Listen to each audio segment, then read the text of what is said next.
something that hasn't gotten a lot of attention that should have is what's happening in Armenia. And all I can think of is Kirkrapistan. But it's Azerbaijan. Thank you, Stu. In Azerbaijan, there is a liquidation going on, a genocide going on, again, of the Armenian people. The Armenian people are the first Christian nation on earth. And it is the Armenian genocide around World War I that actually taught Hitler, I can go just erase a whole bunch of people and the world won't say anything about it. You know, when they say that history repeats itself, some will say, no, it doesn't. Well, maybe it rhymes. This is history repeating itself. Currently, under the gun, the liquidation of Christians, Armenian Christians, and Jews.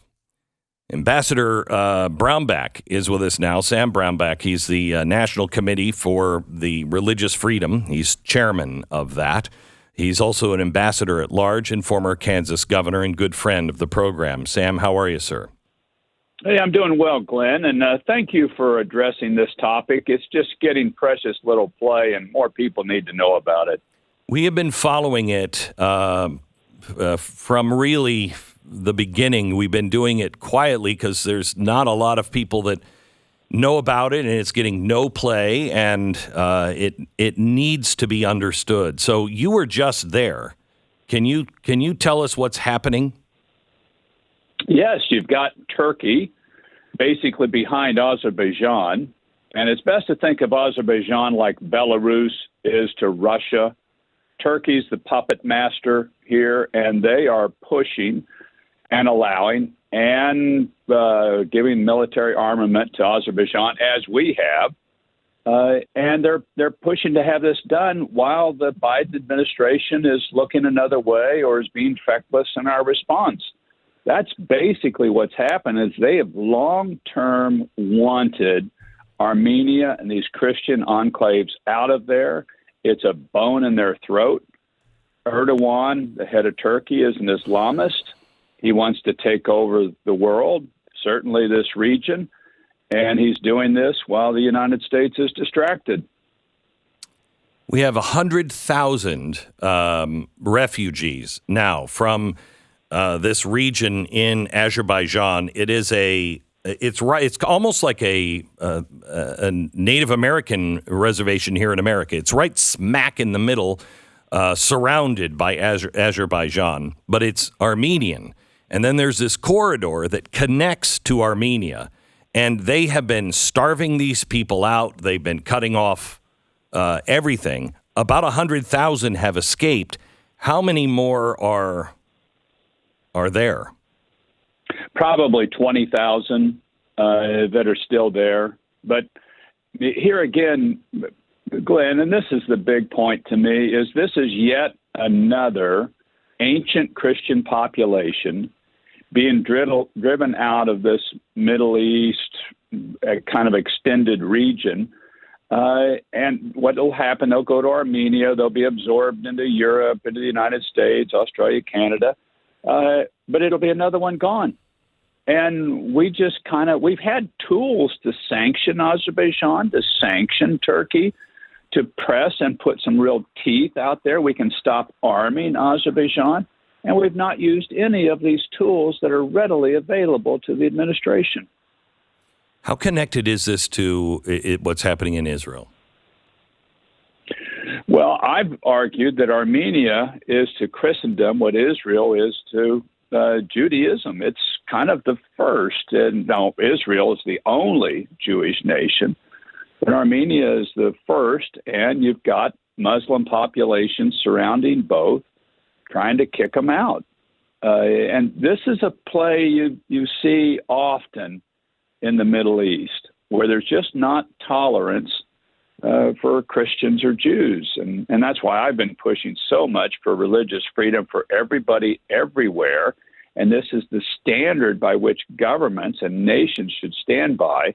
And we're certainly not seeing it taking place in either of these situations. Talking to Ambassador Sam Brownback.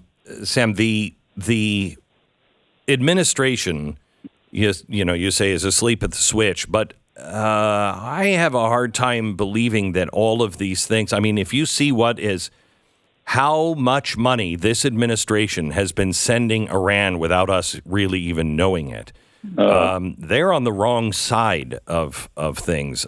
But would you say that this is the way the world looks if we don't turn America around? Yes. Look what you've got. You've got an axis of evil, or evil axis, malign axis, whatever you want to call it, between Iran, Russia, and China. And they're out to take over the world. And they've been losing ground. But now they're out there pushing to gain back ground. So Russia goes after Ukraine. Iran is behind Hamas and Hezbollah and pushing on Israel. Turkey, a regional player, is saying, let's go get these Armenians, which we've wanted to do for 1,000 years. Let's do it now while we have an administration in Washington that won't fight back, won't use the tools that's available. And I have no idea, honestly, Glenn, why the Biden administration isn't doing more in these situations. They have the tools. We have the ability to do this, and we're simply not acting here. What do you suggest, Sam? What can we do? What can people do? Well, they can push Congress, and I hope people will write the administration. Congress can step up and do and put this a lot more out there on the map. Would be something that people could help out with, because we've got to sanction Azerbaijan and we've got to sanction Turkey, and right now we've got to really go after Iran. They're the puppet master on Hamas and Hezbollah. Hamas and Hezbollah do not act without Iran. And we've been sending money to Iran instead of sanctioning Iran, as you pointed out. This has to stop, and people need to yell about it and call into radio programs and put it out on their social media. Iran and this axis of evil, and Turkey as a regional player just seeking to take over the world while we're not acting at all. Sam, I appreciate everything that you guys are doing. Can you tell me a little bit about the 120,000 Reasons Coalition? It's a group of Christians and Jews primarily that are trying to stand up for this ancient Christian population and saying they need to be able to live in their native homeland that's been native to them for thousands of years and not being driven out. And that's what this coalition is standing up and pushing. And it's one of the coalitions that's trying to get some publicity, some knowledge of people out there about this ancient Christian population of Armenians that are primarily Orthodox Christians, but love their faith, love God, and are being driven out and in a second genocide. Senator Brownback, thank you so much, Ambassador Brownback, thank you so much for being on with us. Appreciate all you do. Glenn. You bet. 120,000reasons.org. 120,000reasons.org. This is something that everybody should check out, and you should share it with your church. We have got to do more. Stu said to me about 15 minutes ago, there's not a lot of good. I'm not seeing a lot of light in the world. I am, and let me tell you about it.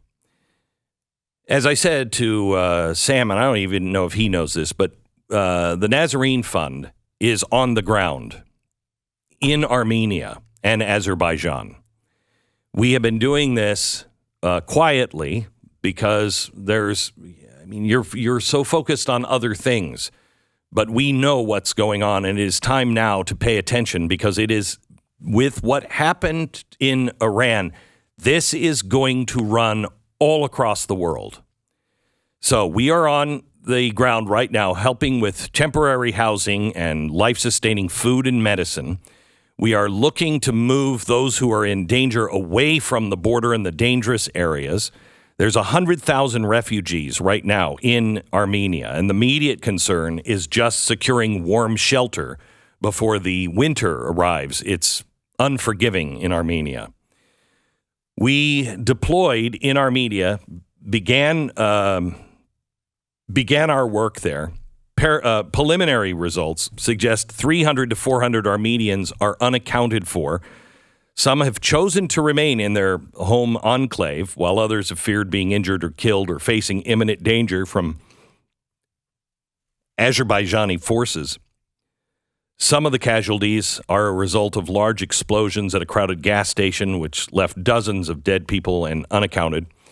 We are in contact with 15 to 20 families whose loved ones, predominantly men, are missing.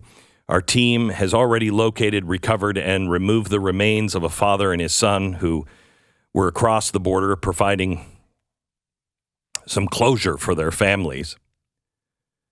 Also, residents of border towns, many of whom have family members considered as war heroes, are currently under threat. We are committed to their protection. Our team has also begun extending financial assistance for rent and medical care and food to numerous families.